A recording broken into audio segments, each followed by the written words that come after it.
We begin in Kabul this morning, where Afghan President Hamid Karzai exclusively tells NBC News that the U.S. is not sticking to a signed agreement between our two countries. NBC's Atiya Abawi spoke to President Karzai. Good morning, Atiya. Good morning, Natalie. President Hamid Karzai had some very strong words directed towards the U.S. and President Obama about the future relationship with Afghanistan. He says that the U.S. has violated the strategic partnership that the president signed last week, and he says it's a breach of Afghan sovereignty.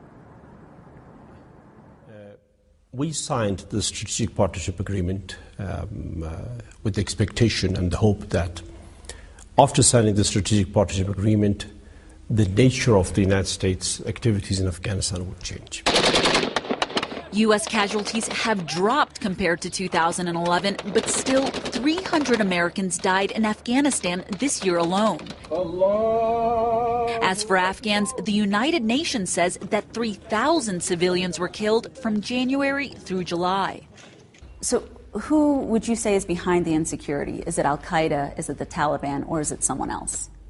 Part of the insecurity is definitely coming to us from terrorism and the attacks of the Taliban. Part of the insecurity is coming to us from the structures that NATO and America created in Afghanistan.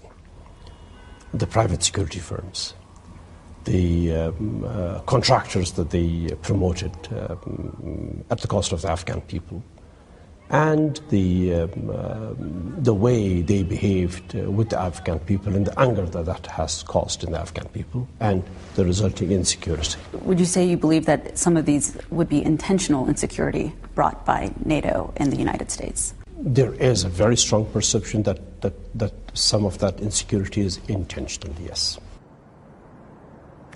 And when I asked him if he trusted the United States' motives in Afghanistan, he said, once bitten, twice shy. Natalie? Atiya Abawi in Kabul, Afghanistan. Thanks so much, Atiya.